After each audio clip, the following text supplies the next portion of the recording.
Welcome everyone to this webinar hosted and organized by Psyky, the Finnish Association for Psychedelic Research. I am your host today, Iikka Ylikyynä. I'm a psychologist, and I will introduce our speaker today, Peter Gasser.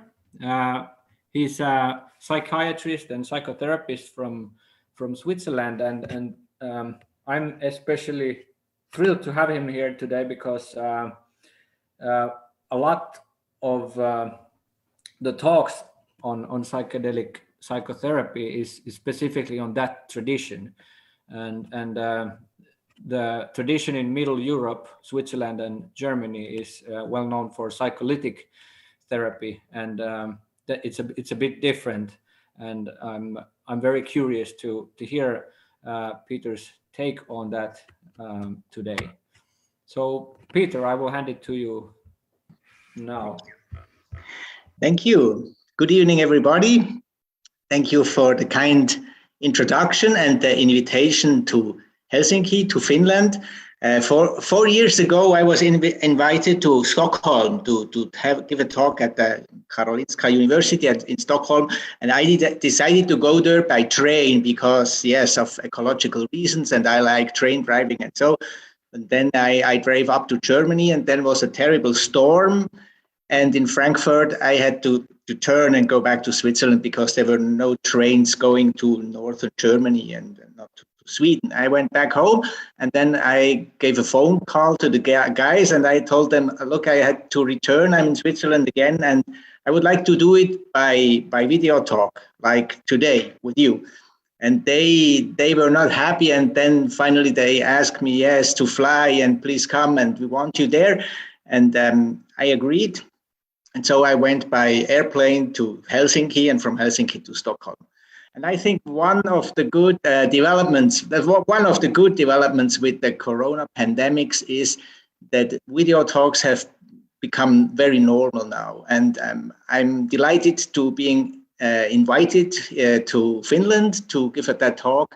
And I'm also happy not having been obliged or urged to come to Finland in person. So I think we will have hopefully a good presentation and a good discussion afterwards, even it's by video, but we are just used to do it like that now.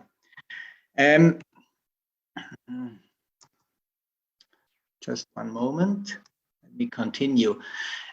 Yes, just as a disclosure statement in the beginning, I'm the president of the Swiss Medical Society for Psycholytic Therapy since many years now. That's the major group of learning for me. We are a group of old friends. We are an old group of old friends in some ways, and it has been an enriching companionship over all these years.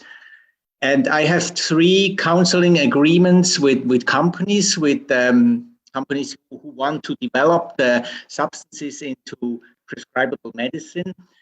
And I'm paid on an hourly basis. I have no shares of these companies, of any of them. And if I'm asked why I do this work, I think it's just my contribution for safe therapy. On one hand, I have the experience and I provide it to those who want to have it, because dangerous therapies will fall upon everything in the field.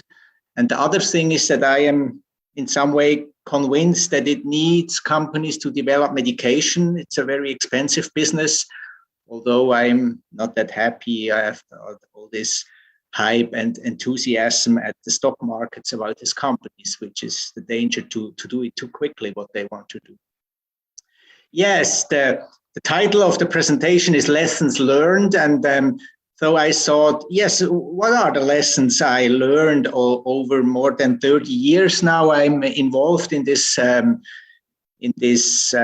field of interest here in Switzerland and other parts. What are my lessons? And I want to present you 5 lessons that I've learned over the years. Number 1 is therapy with psychedelics is a merger of psychotherapy and pharmacotherapy. I tell you what I mean by merger. Then the second is underground therapy is possible, but has major disadvantages. And of course, it is forbidden. That's why it is underground. And number three, if you want to do psychedelic therapy, you have to do research first. Number four, the possibility of doing psychotherapy with psychedelics in Switzerland is a great privilege that opens a window into the future. And number five, my personal lesson, stay humble and authentic. So I will tell you a bit more in detail what these five lessons are and what they meant to me. So number one, therapy with psychedelics is a merger of psychotherapy and pharmacotherapy. When you want to make bread, you need at least 3 ingredients. I mean, salt normally also is the fourth, but you can make bread without salt.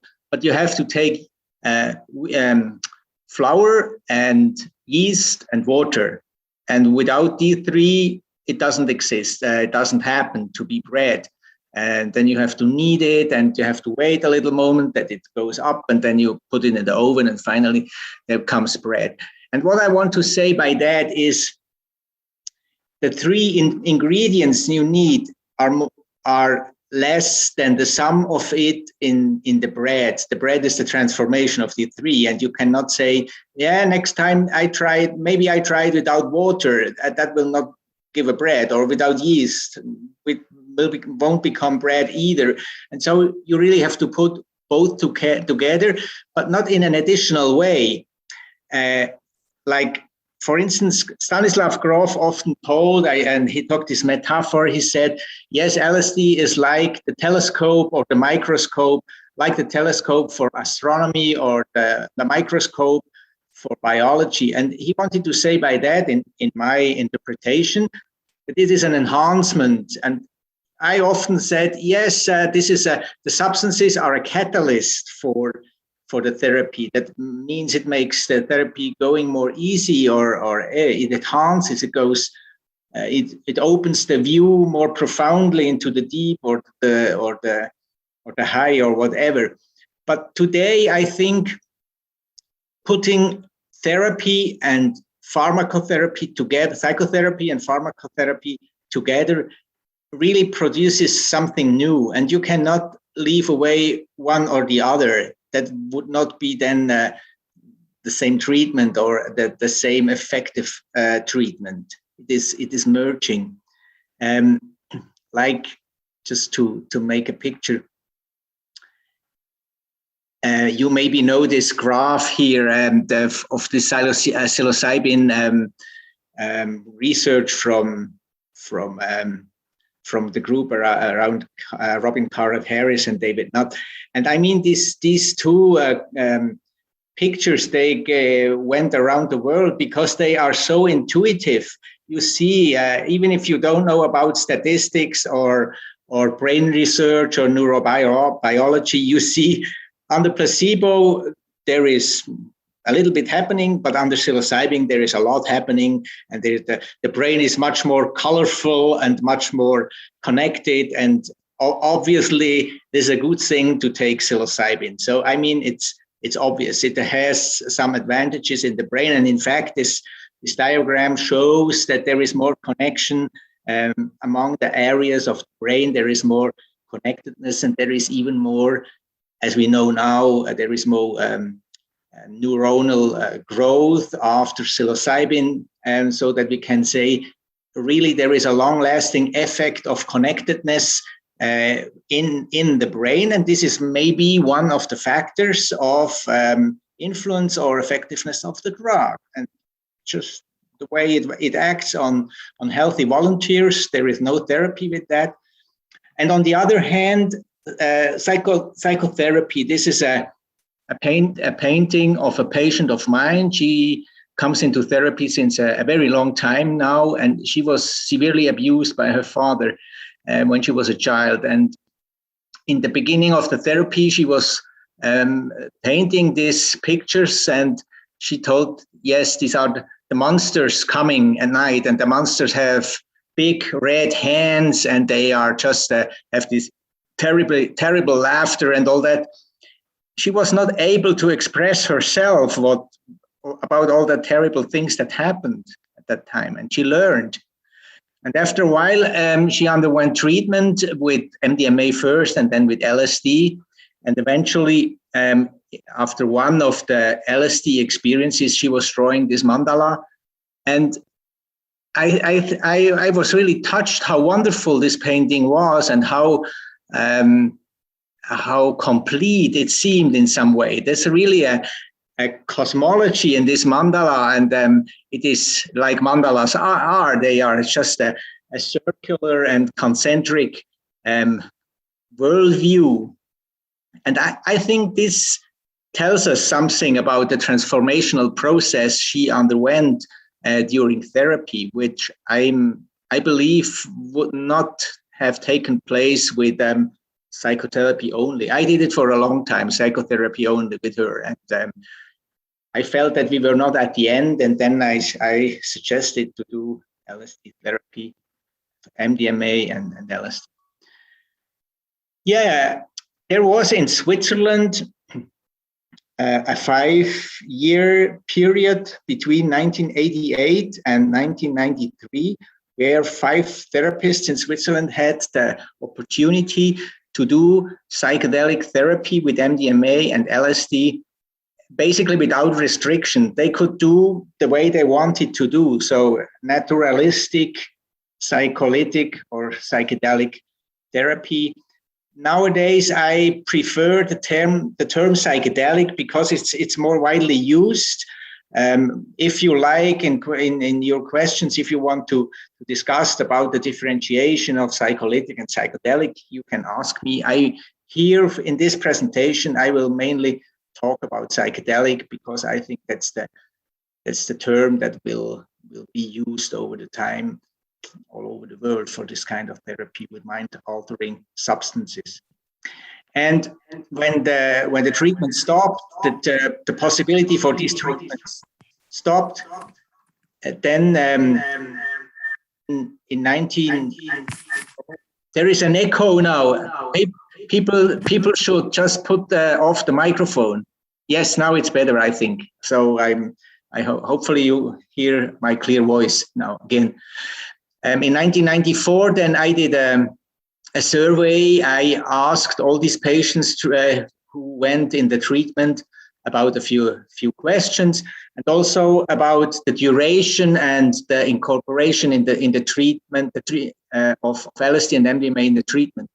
And that came back. So of 171 patients, 121 answered, and those who answered, they showed that the mean duration of the treatment was 37 months, so we can say 3 years of therapy, with 70 talking psychotherapy sessions and approximately 7 drug sessions in that time. And a lot of them had first MDMA, and after 2, 3, 4 sessions, again, 2, 3, 4 LSD sessions. So that was a kind of the prototype of treatment under these naturalistic situation for these 5 therapists who had the permission. And as I told you with my metaphor with the bread, it's not the substance alone. It's not the substance alone doing the job and the treatment. And as we learned already with Timothy Leary, this famous triad, that the substance is just one part of the treatment, and there is also, or of the experience, there is also the set and the setting. I mean, that's commonly known now. It was developed by Leary and his colleagues, and we understand it, that this is not the substance alone. But it's not only the guided experience alone as well. We can say we need in our treatments a phase of preparation, and then the guided experience, and then a phase of integration. Without preparation, it would be too dangerous or not really safe enough for patients. And without integration, it would be like not baking the bread. I mean, after the guided experience, it's the needed dough, but you need to bake it into bread. And that, I would say, is the integration phase. Yes, let's look about more closely to it. What does preparation mean? In my opinion and in my experience, I would say preparation is about building a trustful relationship, especially in research project. I mean, research is not incorporated in an ongoing psychotherapy. People are coming to research projects and they get to know the therapist, and then the preparation is just the kind of building trust between the two, the therapist on one hand and the patient or the participant on the other hand. And of course, it is the formal things, learning about patient's actual situation and history on the other hand, showing our expertise, that we are really those who know about the treatment, that we show with that, yes, you can trust, we know how it works, we have learned it with other participants, we know it by ourselves as well somehow, whatever. We explain the setting, the substance, the dose, all this kind of information we have to give, and we answer really with patients, we answer all questions are there for making sure that both sides feel safe. And I think it's important that both sides feel safe, even the therapists. I would not like to start into a dosing day, into a psychedelic experience for a patient if I don't feel safe with the patient. For me, it's also a time of building trust with the patient and looking what is that person like and how does she behave and how will she behave maybe under the stressful situation of a psychedelic experience and all that. And then the guided experience, the day of the dosing. I think there is a special therapeutic situation in the sense of in some ways it's completely different from psychotherapy. I would call it, what we have to do here is unconditional support. Unconditional in the sense of there is no choice, there is no condition in the sense of you first have to do this and this, or you have to behave that, and only then we will. So at the moment you start, then the process is going on, and we two, the participant, the patient, I myself, we have to go through this and until the end. So there is no break after 50 minutes, no coffee drinking outside, waiting for the next patients. It's really entering the process until it has finished in a way that the patient can go home or can be with his relatives or whatever. And of course, we do what we do, not that much in a structured way that we know every 5 minutes on a checklist what will happen next. So it is open in the sense it is not to be foreseen in many ways. So we have really to react in the moment. We have to be open to the moment, and then decide what we are doing. And for this, knowledge is of course is of great help. We have to have some knowledge about the processes, but there is also intuition. Just, shall I now approach the patient? Shall I take his hand, or shall I withdraw better and wait and go in the background a little bit? And this is a very delicate kind of communication or of contact with the patient. We cannot all ask him all the time, is that okay? Or what are you experiencing now? Please report. There is no such dialogue. So we have to decide on ourselves in some way, and what is the basis of our decision. And there is a lot of undirected attention. And Michael Mithoefer said once in a panel discussion, the most important thing therapists have to learn is to be silent, to learn to be silent. There is a lot of the time not so much to do, just wait and be attentive. not in the meditative way of going very inwards, but more in the way of being present and just waiting. If something happens, if nothing happens, waiting, but at some point you will be necessary. Our tools are not so much the talking like in normal therapy. It's more about maybe we teach our patients some mindfulness experience exercises so that they can stay in this mindfulness just observation of the process, of non-judgment, of being aware of the feelings, of the thoughts and all that stuff. Of course, we have to talk at some point, and patients want to talk to us also, short talks mainly. I'm working with music, but not all the time. There is not an ongoing playlist. I'm playing music, and after the music, there is a stop and there is silence. And in the silence, a lot of things also are happening. We have body interventions. It's not a formal body work I'm doing, although I'm trained for, but I'm doing more this very subtle body work of a touch, holding a hand or putting my hand on the shoulder of the patient and just, or especially with LSD, only coming close on LSD is an intervention. And I often saw that it has an impact, feeling the closeness of a person. And so maybe the touch is not necessary, but the approach of going close and expressing, I'm here, I'm with you, you can rely on me, I'm with you until the end, and all that is possible, even without having a physical contact. And of course, we have some emergency interventions as well, like medication. We will not talk about this now. And then the integration. The integration is about collecting the pearls, like Rosalind Watts told in one of her talks. But it's more than that. It's not only about the highlights. It's also about the process, biographic understanding, reframing trauma, putting insights into action. Then that's very important to the experience shall become a part of our everyday life, even if the experience was spiritual or numinous or ineffable or magic. We have to bring it into our lives.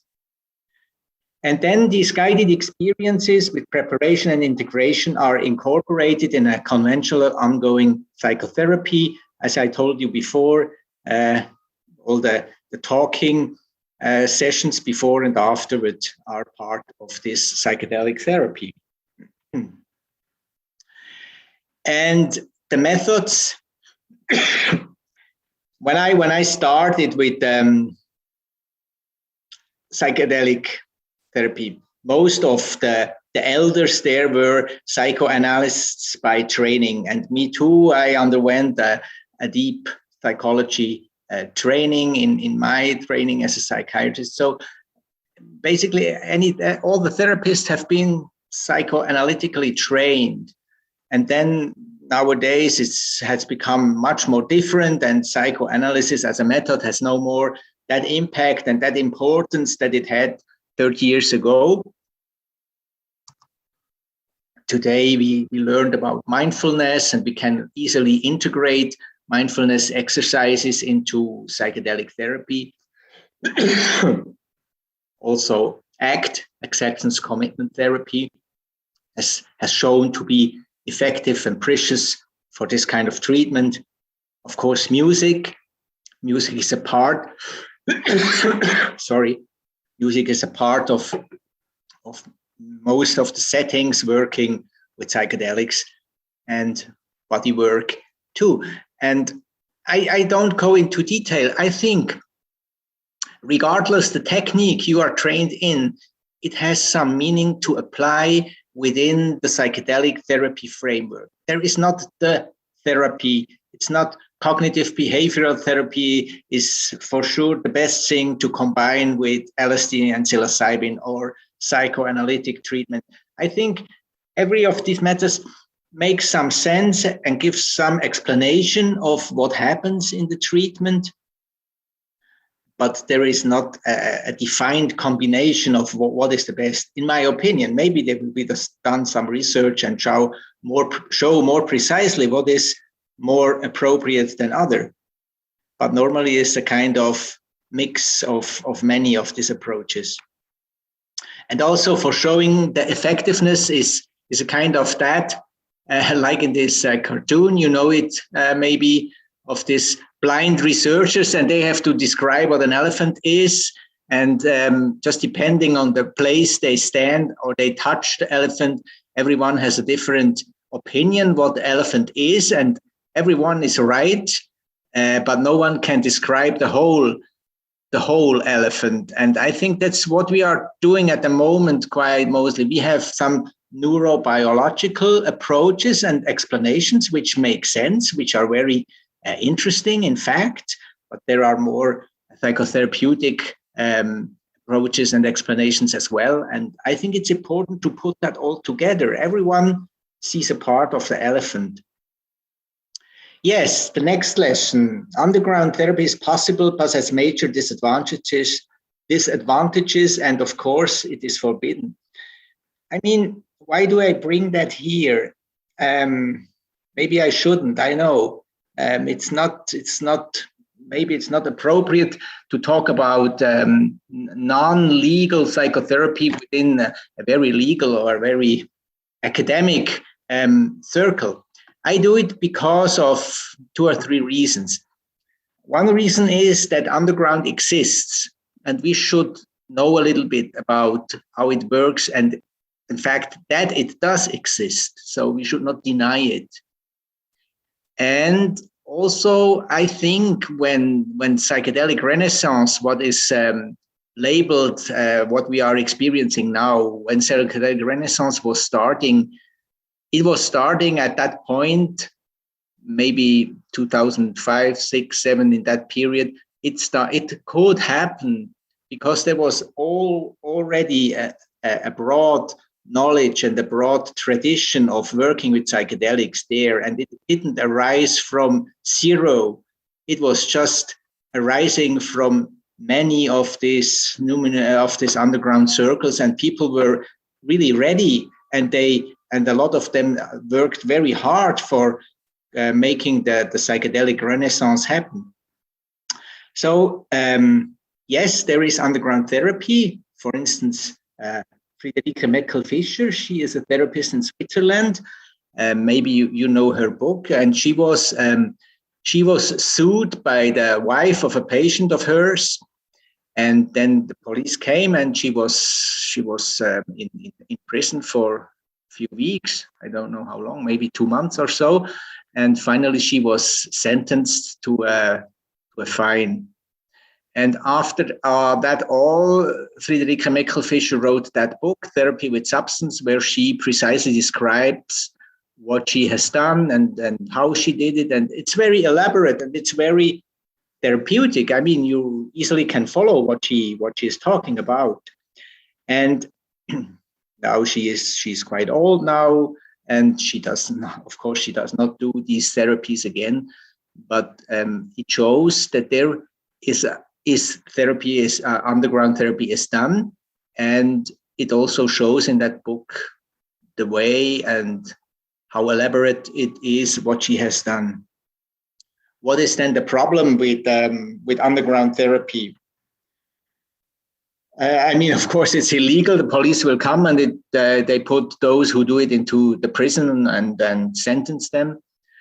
But that there are also more therapeutic disadvantages, in my opinion, we should be aware of. And that's also the way, why I think underground therapy is a dead end. It has no future. The future is really overground, and the future is overground because we can talk about it and we can exchange our knowledge. Like today, I mean, I got the invitation to Helsinki because I am working overground and I can talk to you about my experiences. If I would be an underground therapist, you would not invite me. And that's so the knowledge is transported mainly in overground gatherings. And there is a special kind of secrecy about underground circles. I mean, everyone participating in that underground meetings has to keep the secret of what happens there. And I mean, that creates a special situation, as you can imagine. There is also a certain isolation. Every circle is working on his own. There is no connection network among these underground circles. So everyone is just working in his own, on his own farm in some way. And there is not so much contact to other farmers, which opens the door for distortions like guruism or just like of having special ideas. And that is not, I think that is a problem too. Then there are some non-treatable issues like the fact that the patient has to be loyal to the therapist. This is not a matter of discussing. This is not a kind you can deal with if how much loyalty and so on. No, that the loyalty has to be 100% in any case, even if you are disappointed with the therapist. You cannot make that public, your disappointment. Otherwise, you will bring the therapist into danger. And so I think there are topics that are not treatable. There is also some pressure for the therapist to be successful, to avoid this kind of disappointment, and then people going to the public and say this is a bad therapist. So you have to be good. Which now what I am doing in the therapy that I will present you, in some ways it's much more easy when a patient is not. Someone is not satisfied with the therapy, he can talk to others. He can go to another therapist and tell him, look, I was with Peter Gasser, but that was not very good. And then that is not a danger for me. And then I would say, yeah, I'm sorry for that, but what did not work? And we can discuss this. In underground, that would not be discussed, to be discussed. And then also for the loyal patients, who I think are the majority of all are very loyal, but there is always a fear, that the fear of being discovered, and then also for the therapist, could that be a danger? So this fear never goes away. You cannot resolve it in a session and say, now I have no more fear that this underground situation will be a danger for the therapist. No, that doesn't happen. So there is a fear that is not resolvable. And because of that, I think, yes, underground is the past, is history, and it will be replaced, hopefully, by all overground and legal and within the medical or shamanistic or whatever framework treatment possibilities.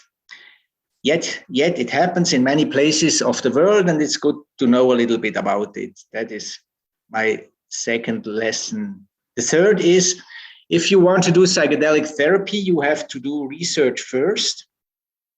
What does that mean? Sorry, that's too quick. In 1993 was the 50th anniversary of the discovery of LSD. And there was a symposium, a conference in Switzerland held by some researchers, and I was invited as a participant on that conference. And there was one of the speakers, Mr. Charles O'Brien, a psychiatrist from Pennsylvania, and he was very decided in saying there will be no treatment opportunities only given by the governments for the therapists to do therapy.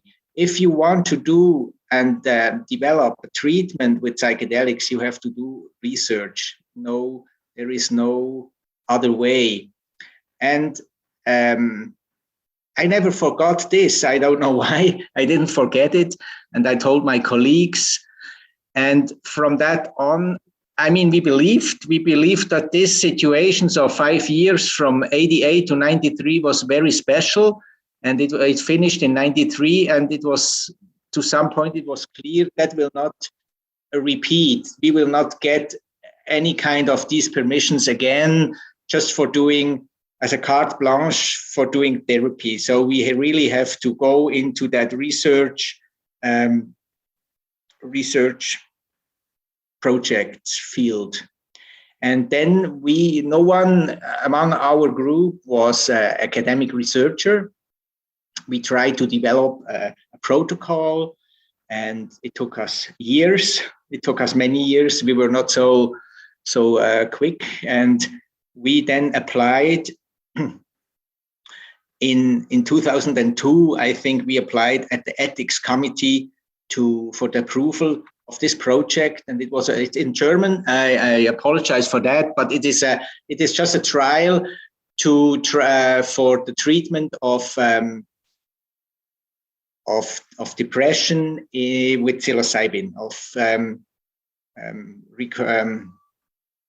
depression that come again and again with psilocybin. We thought that's a good idea, but the ethics committee denied, because her logic was that they said there are already enough treatment possibilities for the treatment of depression. There is no need and no use for this other one with psilocybin. And in fact, psilocybin is more a substance that is used in recreational settings, period.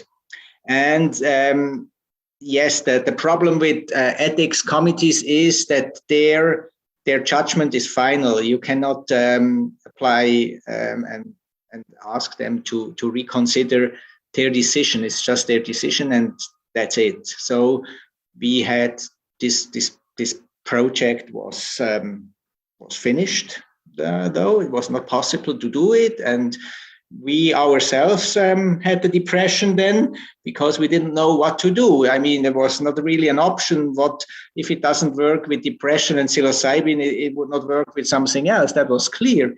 So there was really a difficult moment. But then in 2004, Rick Doblin and MAPS started their MDMA PTSD projects and a research project, phase 2. And Peter Owen, one of the colleagues in our network, he went to Boston and he talked to Rick Doblin, and finally they agreed on doing such a project in Switzerland as well. And Peter then got full approval for that. Yes, in Switzerland you need the approval of the ethics is first, and the second is the approval of the Swiss FDA, the Drug Regulation Authority. It's called Swissmedic. And then the third one is the approval of the Federal Office for Public Health. And he got the full approval and started then in 2004 with a MDMA PTSD study based on the protocol of MAPS. I had then the luck and to start a project with LSD in end-of-life anxiety in 2008 until 2012. And you see that now in Switzerland, a lot of things happened. In Switzerland, the first clinical LSD study of the world was published in 1947 by Stoll and collaborators. He worked at the Psychiatric University Hospital in Zurich, and his first clinical trial was with patients on one hand, inpatients, chronic schizophrenic and severely ill patients on one hand, and on the other hand also with healthy volunteers. And these healthy volunteers were the medical doctors of the hospital. They agreed on doing this volunteering job. And now since 2004, we have quite a lot of clinical studies. There is also research in Switzerland, phase 1 studies with healthy volunteers, mainly done first by Franz Vollenweider in Zurich, who did a great job on psilocybin research. And after that, now also Matthias Liechti in Basel does quite a lot of phase 1 studies with MDMA, LSD, psilocybin, now also with mescaline. But the clinical studies are those here. There is one with cluster headache, one with alcoholism, chronic depression, a second with LSD end-of-life anxiety. I show you just in short time. So now we have quite a few. I mean, it's not so many, but it's working in Switzerland. We are doing studies. They are approved now by ethics committees. I mean, there would no ethics committee dare to judge a psilocybin depression study in such a silly way. They did it 20 years ago. So that's over, I think. And that's good that it's over. Yes, in 2007, I got the full approval for this LSD study, LSD-assisted psychotherapy in persons suffering from anxiety associated with advanced stage life-threatening diseases, not only cancer, but mainly. It was a randomized, double-blind, placebo-controlled phase 2 pilot study, only 12 participants. But I mean, the interesting thing about this study is that it happened. I mean, this was a long discussion with Rick Doblin from MAPS in 2006 when there was the 100th birthday of Albert Hoffmann, and a huge conference was going on in Basel, and Rick Doblin was there, and me also, and we discussed, and Rick Doblin said, when LSD research will not be possible in the United States because the reputation of LSD is too bad. But when it happens in Switzerland, he said, we will finance it. And it was like that. We got the approval, and MAPS were the sponsor of the study. And so we did it together. And in 2012, it was finished. It has been finished. And then in 2014, we published the results.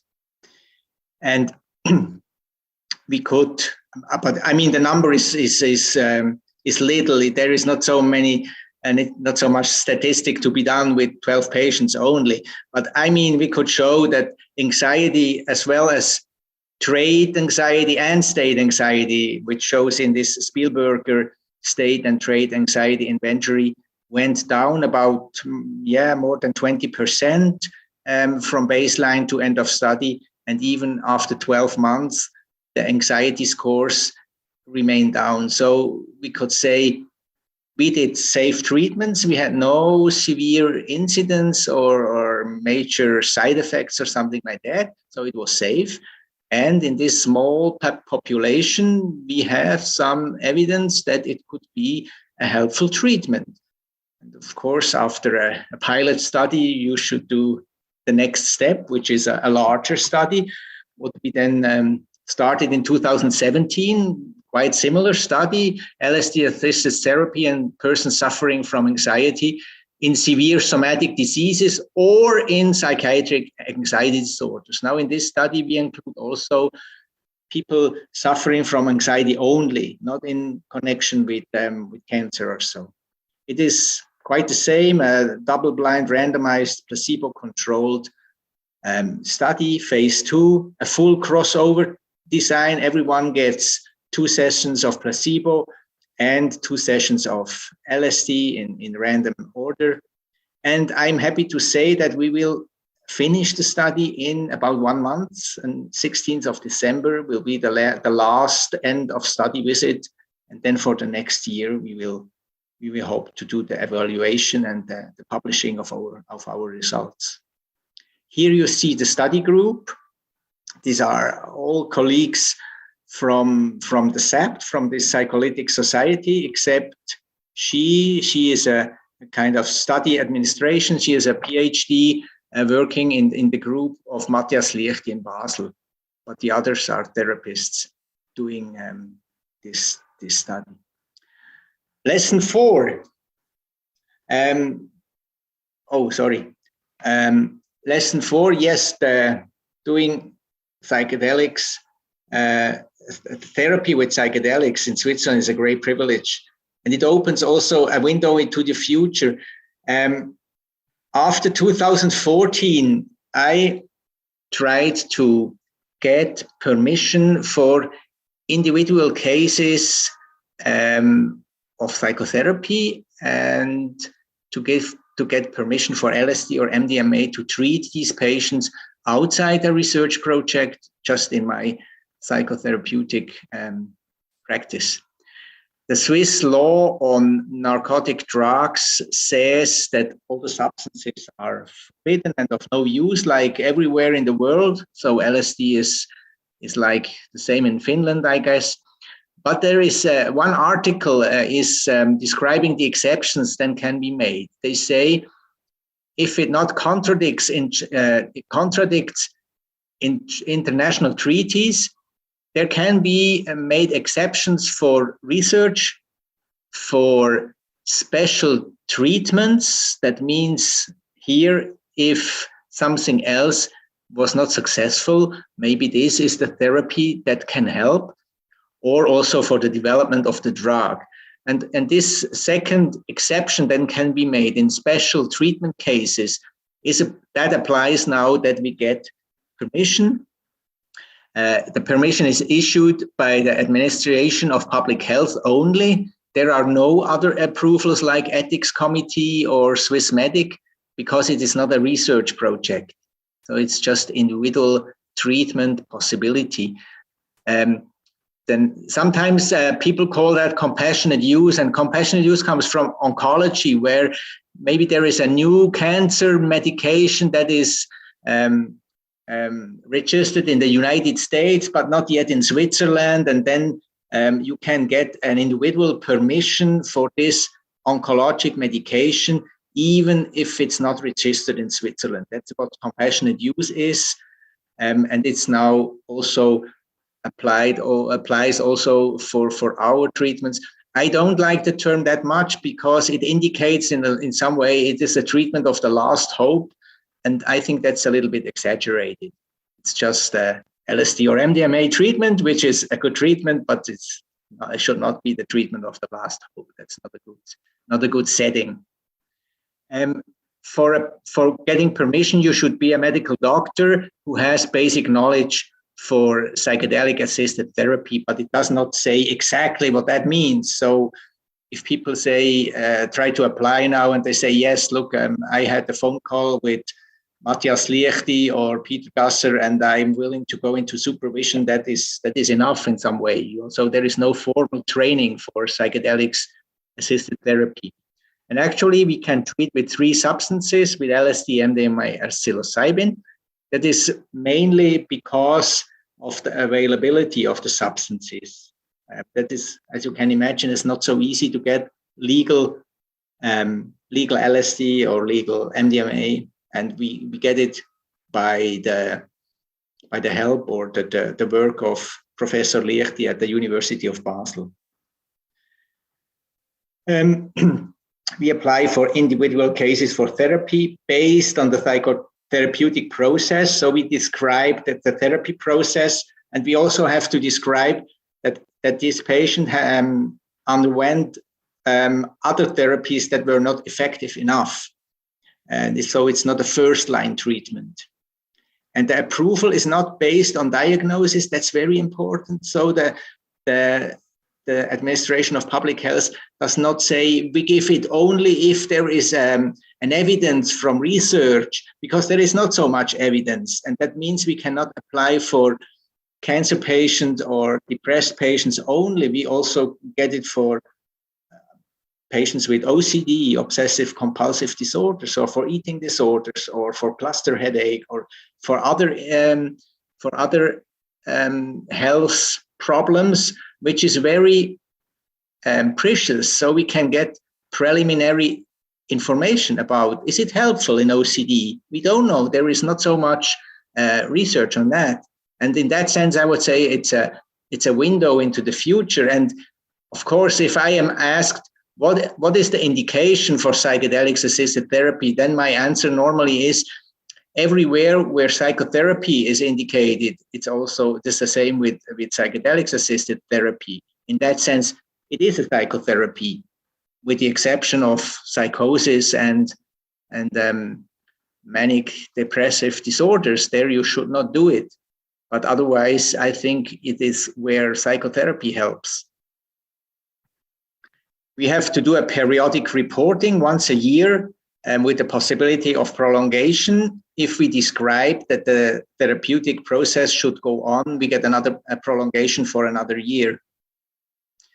Now I can tell you something about psychedelic group therapy in Switzerland, because this is another thing we are able to do now, which is not so, I mean, it's mainly everything we are doing is not very common, and it's at the moment not done everywhere in the world, and especially this psychedelic group therapy in overground setting is quite special. We have the possibility and the permission to do it since 2016, and we can include patients who have already a permission for psychedelics-assisted therapy and patients who are able and willing to participate in a group. That's not everyone, and not everyone fits. I must say that. We can talk about counterindications for that.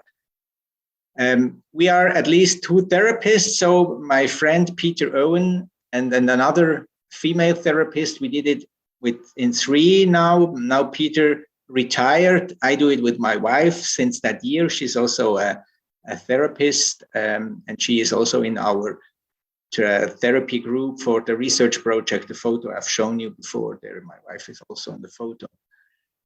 The group is somewhere in between. The smallest group was 3, and now the biggest was 13, and all in between. The participants are mixed in sex, age, diagnosis, language. Also, some point we had 2 times patients talking English only. That's a little bit difficult, especially when you do a sharing the group, then you have to translate. It makes it a little bit heavy, but it works. The structure is continuous, open. You can come to the group or leave it at any time. It's not a closed group. LSD and MDMA is mixed in the same structure, in the same group.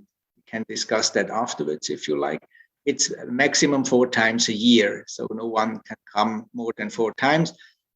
Mainly patients come through 2 or 3 times, some come 4 times, and I think there is some period, some time needed for integration in between.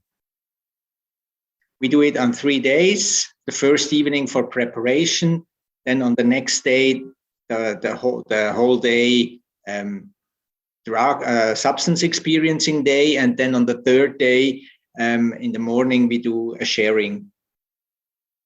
Our setting is meditative. It is music, silence. I would say 40% music, 60% silence. It is in the second half of the day, or the second third of the day. It can be interactive, that patients talking together, or visiting them on the mat and staying together a little bit. Also if you do breaks, they are standing together in the breaks. This is a terrible slide, and you don't have to look too much on it. There's too much information. I only want to show in this 6-7 years now, since 2014, it's maybe more 6 years. It was at the end of 2014, I got the first permission. And meanwhile, I got 28 permissions for patients. I mean, it's not so much. It's every year, 3, 4 or something like that. About 20 came to the group. About 10 didn't come to the group, and some had LSD, some had MDMA, some had both, but not at the same time. Mainly first MDMA, then switching over to LSD. This is possible also.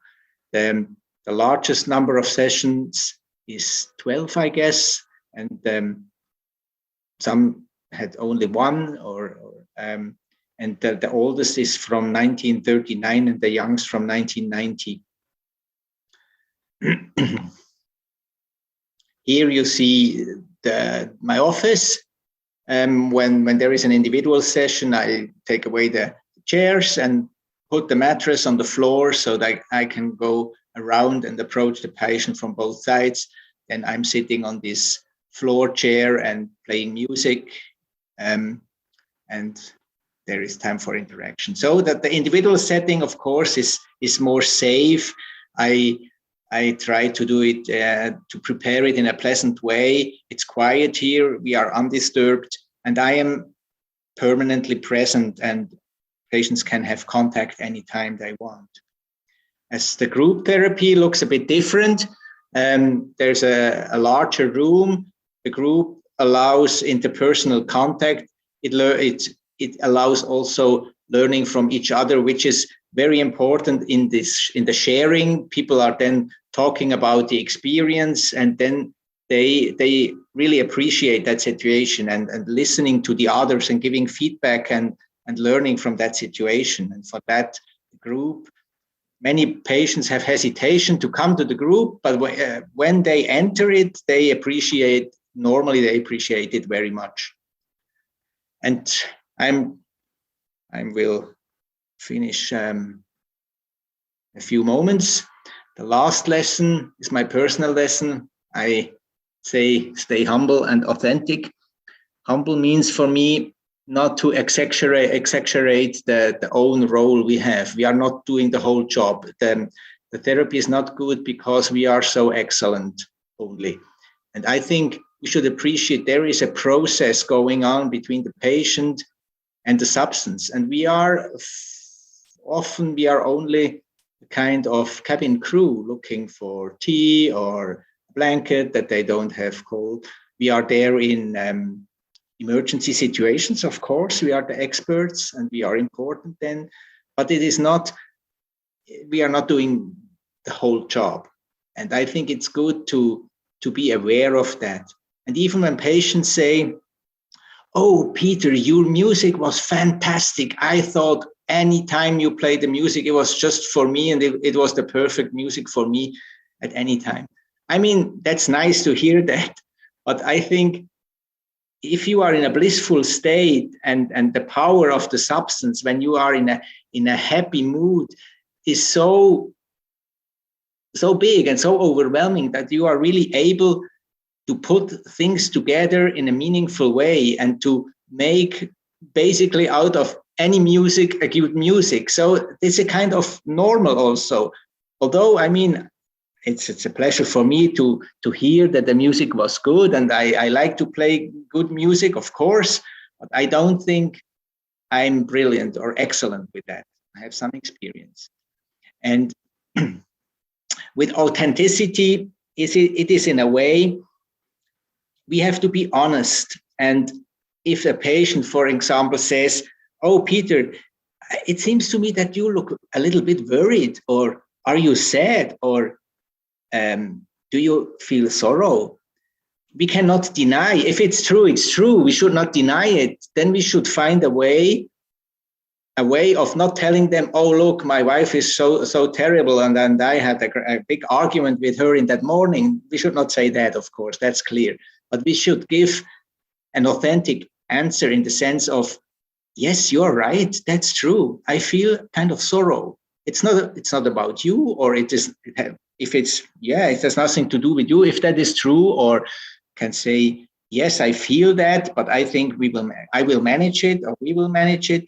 In some way, we must satisfy with our answer the situation. And they are so sensitive that we cannot say the contrary of what is true or what is at the moment. And in that sense, we have to learn to be authentic. And the last slide is this picture. I was some 3 or 4 years ago in Lisbon, in Portugal, for a therapist training. And on the last day, I could go to the museum, but there was some time before the flight back. And I saw this picture here. It's only a detail. It's a descent of the cross of Jesus Christ of a Flemish or Dutch painter some 500 years ago. And this picture touched me so much because I thought, here is exactly the scene what psychedelic therapy means to me. You see Mother Mary here with the blue dress. She is in fully desperate, and she is crying, maybe also because of the death of her child, Jesus. And then the other two here, Mary Magdalene in the green robe and one of the disciples, I think Saint John, they are with Mary, and especially she, Mary Magdalene, she looks very calm, and she looks a little bit away from Mary into the future. She knows that this is not the end here, but she's present with her hands. She is touching Mary at the head, and here she gives support with the other hand, and Mary leans against her back. So she's fully there. She gives the unconditional support we have to give in the therapeutic situation, but not losing her control. I mean, she seems to be ready to be and stay there for a time. She has knowledge and intuition, in my interpretation.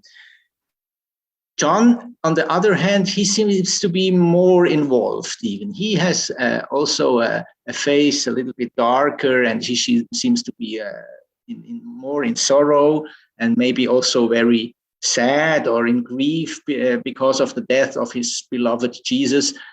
But even him, his protecting hand here is still giving a protection to Mary that is needed at the moment. And I think this picture, as I said, it was for me just a way to think about of what we are doing as therapists in our psychedelic work. And I hope it impresses you as well as I was impressed by it. And with that, I come to an end now of my presentation. Thank you for your attention, and now we have time for questions. I think I stop my screen sharing. Is that correct, Ika? Sure, yes. Okay. So then we can see other people here. Yes.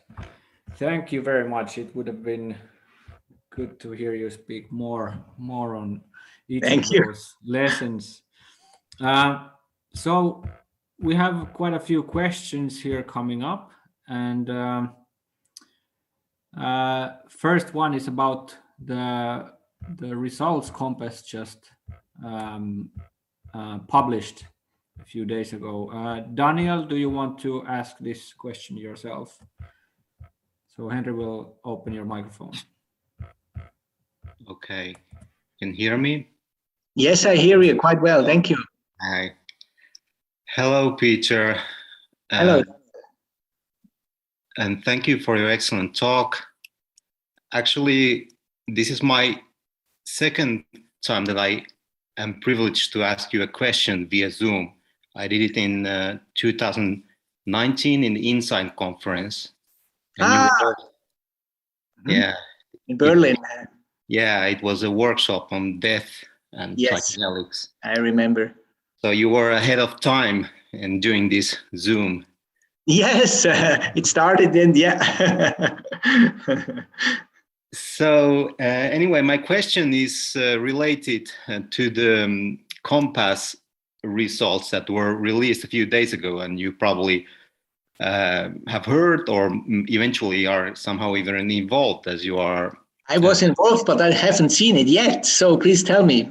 Well, yeah, this is just from what I can read from the media, right? So it has caused quite a bit of discussion, and some say it has been disappointing. But so basically, the remission rate was about 30% after 1 week. Mm-hmm. And it was only observed with larger doses, with 25 milligrams. So the significance only worked with the higher doses. Okay. And beside that, there was some adverse effects. So this was to the treatment-resistant depression. Mm-hmm. Yes. So it's a particular group, population, but even though there was about 1 out of 7 positive outcomes, 1 person manifested some kind of adverse effect, even perhaps some suicidal thoughts. So yeah, basically, I'm questioning like what went wrong, what went wrong, or what. Do you have any comments? And because this is probably gonna affect like the FDA with this trial methodology, it's quite challenging to present results. It might be challenging to present convincing results to get the approval of the FDA. And this was the phase 2. So yeah, any comments and your take on this? Thank you. Yes. Okay. Thank you for the question. That's I'm not so surprised about that. And I don't know at the moment what we will be able to present in our study, maybe the same, because it is only, I mean, especially with the COMPASS trial, that is only one session. And I think if you know depressed people, you know it's sometimes really hard to bring that out of that depressed mood. I must say, I was very much more surprised when Carhart Harris in 2016 and his group published this open label feasibility study about psilocybin with fantastic results. Only one session and all that. This was surprising. And I mean, this study created the whole euphoria about psilocybin, and it became a breakthrough therapy, and the FDA agreed on all that. It's basically based on that Carhart Harris open label feasibility, very little study with fantastic results. And interestingly, the same group published this year, I don't know if you have seen that, another study with psilocybin compared to escitalopram, an SSRI, and they said there was no significant improvement of the depression compared to escitalopram. So this is very modest what they say now 4 years later. And I think this result that COMPASS now presents, in my opinion, does not show that this is a useless therapy, but it shows it is not as easy as we maybe have thought, and it is not the magic therapy, the panacea, the cure for everything that heals the world, that will make Donald Trump a better person and all that stuff. So we have to be careful to be too high with our expectations.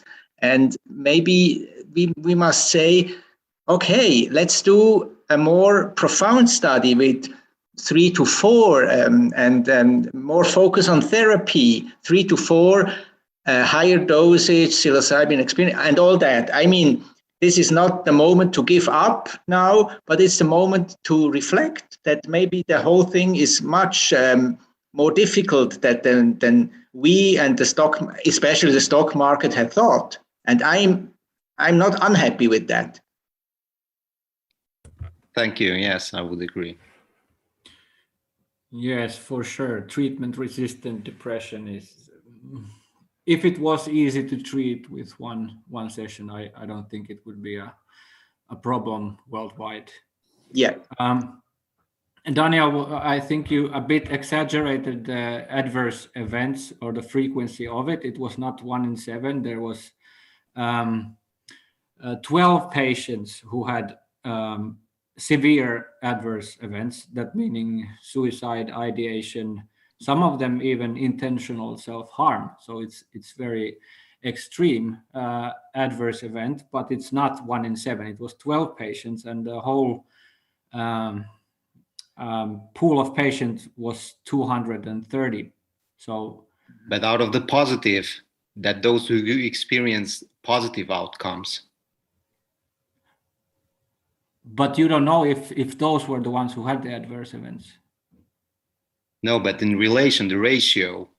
Okay. Now I see. But, I mean this is a kind of special discussion. I think I can say we, with our population, we had no suicidal problems. But if you treat treatment-resistant patients and you allow them to have more feelings, more an emotional process, to dive into their personal situation, the actual, the history, and then you are, then you think, oh boy, they have a suicidal ideation. I mean, what else? That's kind of a normal part of the process. I hope that no one will commit suicide, but suicidal ideation, I would say, is part of the process, and we should understand the process and not be too much afraid if someone has then, to some extent, a suicidal ideation. Indeed, it's not indeed. surprising.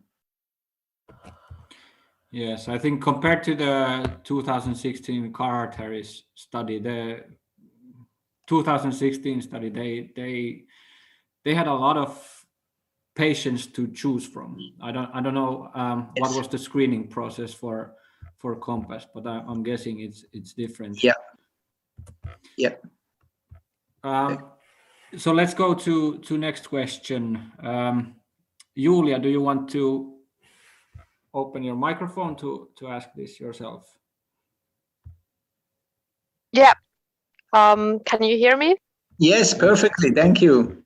Okay. So thank you for your lecture. My question was about the risk of sexual abuse in psychedelic therapy by therapists, because, well, you probably also are aware of what happened a couple of years ago in the MAPS clinical trials with MDMA, with Richard Jensen, and also before that in the 80s, there were Ingrasky and Di Leo, who also they were abusing sexually their patients, and they were also very well known people and respected people in the scene. And we also know there are similar cases in the shamanistic psychedelic scene. And personally, I'm quite worried about this risk, especially when it comes to the underground therapy. And I don't know, what do you think about this whole issue? And is it something that maybe we should talk about more or raise awareness? Because some patients have said that, for example, MAPS did not tell them before they enrolled them in the study that there could be such risk. Mm-hmm.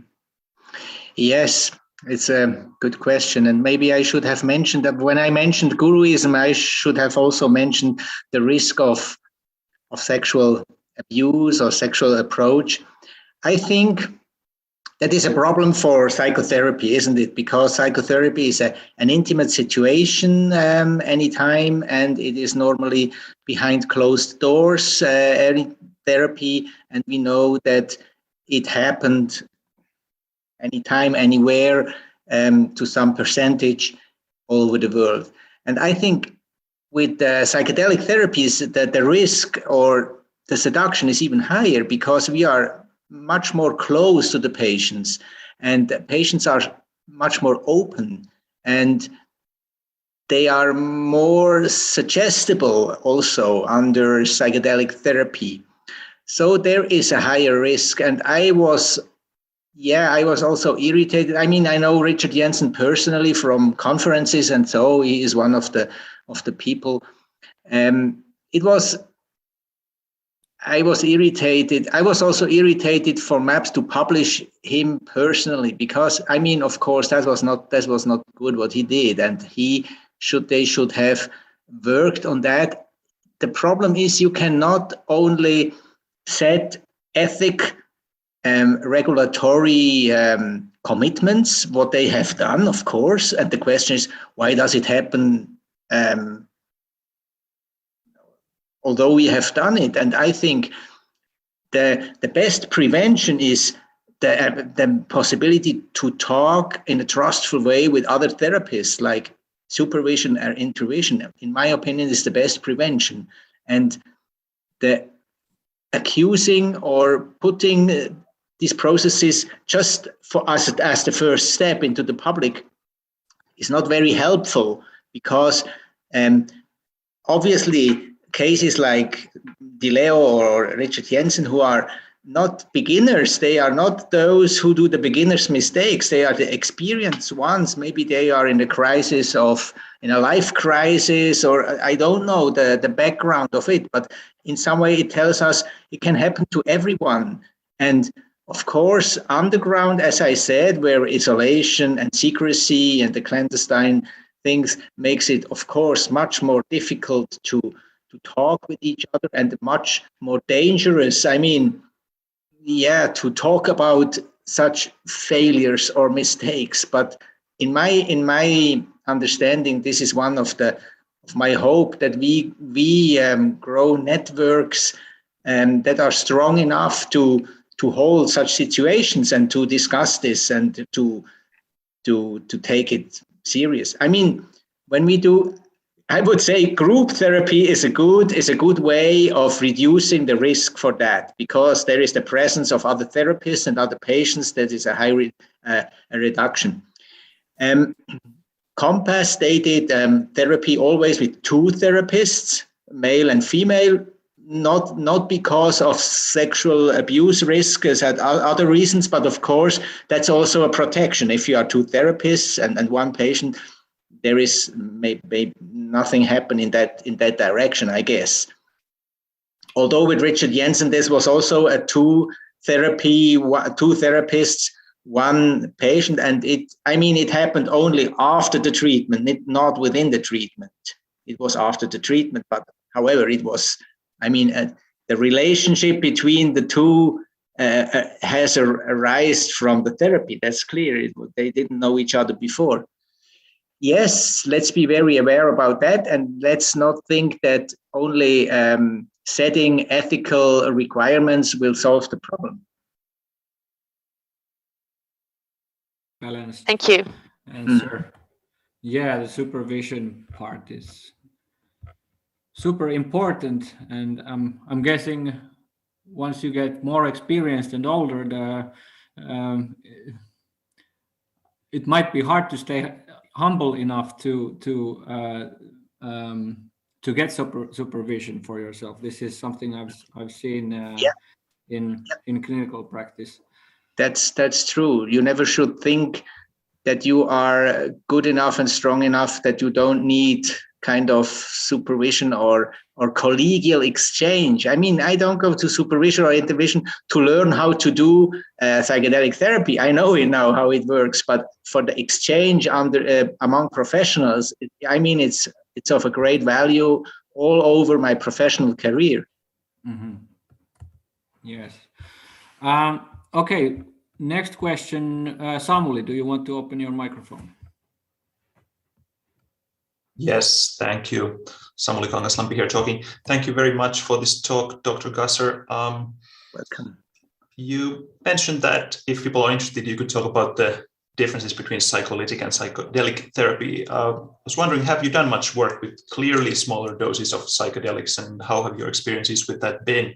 Is this sort of more typical psychotherapy or psychoanalysis type of work with small doses useful in your experience? Yes, good question. No, I haven't done therapies with less than 100 microgram of LSD. So that is the lowest dosage I use.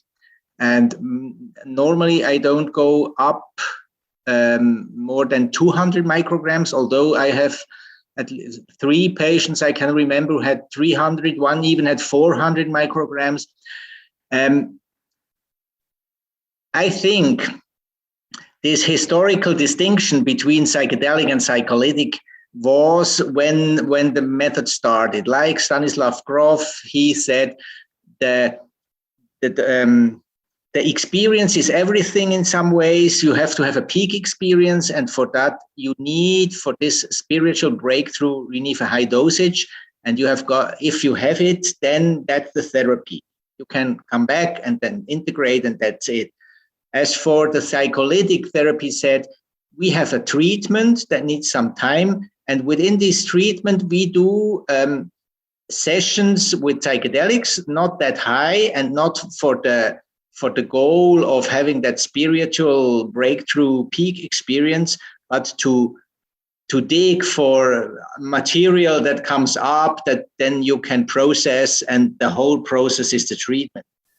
And in that sense, what we are doing now is maybe a mix of both. We don't go into the very high dosage, and we say, even if you have a spiritual experience, that's not the end of the therapy. That's very, very powerful and very special, and it's good for your process, but maybe you need to go on, and the integration even of that situation is not the end. So, but we are not doing every 2 weeks a 50 microgram LSD session just to bring up biographical material to work on that. So I think we landed in between of the two, and therefore I don't see the use to make the distinction again. As I told you, I like the term psychedelic because it's more commonly used, and when I give a presentation in the United States or so, then I don't have to say what exactly is psycholytic all the time. So, I mean, what we are doing is therapy with psychedelic drugs, and about the setting, I can tell you what the setting is. Thank you. Mm-hmm. Okay. The next question is from an anonymous attendee, so I will read it. Has your patient ever started a psychotic process during or after treatment? One of my patients? Any patient? Yes, has any of your patients? And another question here is how to act then if this would happen. Yeah. I remember one of the patients of our study, he was a young man with an anxiety problem, and he got 200 micrograms, the first LSD experience in his life. And after about 2 hours, he was in a temporarily psychotic state, I would say. He told afterwards he was no more able to differentiate if things happen outside or inside him. So, for instance, he was peeing on the floor, and he said he didn't know if it is only in his head or if he really is doing that. And there, I would call that it was a temporarily psychotic state with paranoia, with also megalomaniac ideation. And we then decided he was not aggressive, but he was very active, and with talking, there was no way to calm him. Finally, we gave him 4 milligrams of lorazepam and 10 milligrams of olanzapine. So we tried to medicate him by benzodiazepines and neuroleptics. And after maybe half an hour, then he fell asleep. He slept for 1 to 2 hours. And afterwards, he woke up. He was totally fresh. He was not on benzodiazepines or neuroleptics, nor on LSD. He was clear. He said, "Oh, hello, and I'm hungry. Can I have some food?" And he stayed overnight then in the office. And the next day, there was a long integration talk with him.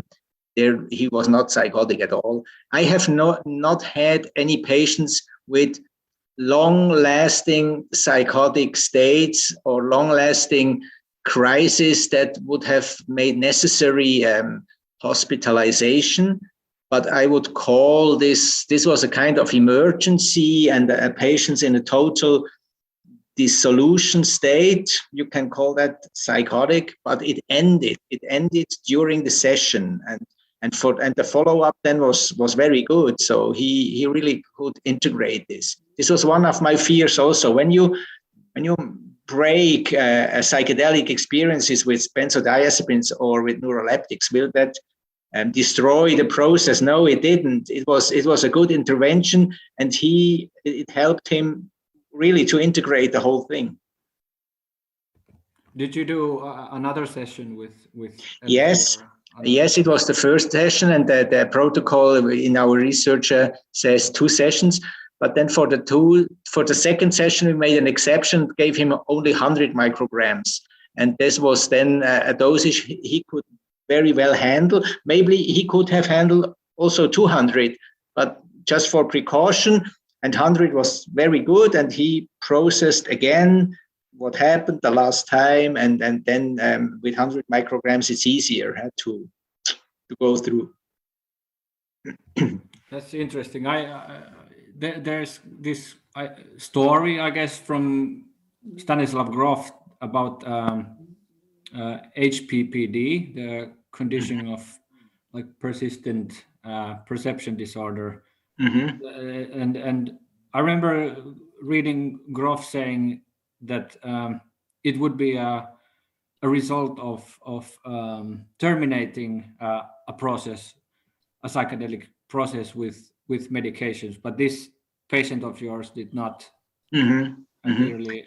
Yes, I would really encourage younger colleagues to say, if there is an emergency, we should react as emergency doctors and not thinking that everything is psychological and we have to do at any time a psychological treatment. If there is an emergency, react as an emergency doctor, and if it's appropriate to give medication, then you should give it. Normally, I think patients can integrate such an emergency situation. They can understand why they give I mean, he understood perfectly why we gave him the medication, and it didn't really not make impossible the integration. Really important point. So I guess we have time for one more question. This is also from an anonymous attendee. So can someone from another country, let's say from Finland, apply for your therapy, and do they need a clinical official diagnosis from the local physician to join? Up to now, our authorities do not give permission for people not living in Switzerland. So they don't have to be Swiss, but did I get the question right? If someone from Finland wants to come, that was the question. Okay. Yeah, I mean, I'm an old man. Sometimes I think I understood it the right way, then I didn't. Okay. And until now, it would not be possible to get permission. I don't know why they do that. Maybe it's like the same with people wanting to die. They come to Switzerland for assisted suicide, and maybe the authorities are a bit anxious about people coming to Switzerland only for LSD treatments. Even if that would be possible by the permission, I'm not so sure if that would be a good therapy, because as I have shown you, that the treatment is a psychotherapy that needs time. So it makes no sense to come only for the workshop of 3 days and then go back and yes, what then? I mean, maybe you say that's better than nothing. Of course, I agree. But with our limited capacity now, I would say that's not my preference to treat people from outside Switzerland. I would like to do it here, because people can come into therapy over the period that is necessary. So. Yeah, I guess you might get this question a lot in email and so on. Yeah. That's yeah. And I mean, I got also a lot of people wanting to come from Switzerland. That is one of my duties to disappoint people. I know that's sad, but I mean, the capacity is limited. I cannot change that. Yeah, there's a huge demand for psychedelic therapy now. Yes. Unfortunately, we're out of time. There's many questions related to the history of research in Switzerland, about music you're using in therapy and so on. But that will be for another time. So at this point, thank you, Peter, for your time. And thank you for the participants and the great questions. Bye-bye, everyone.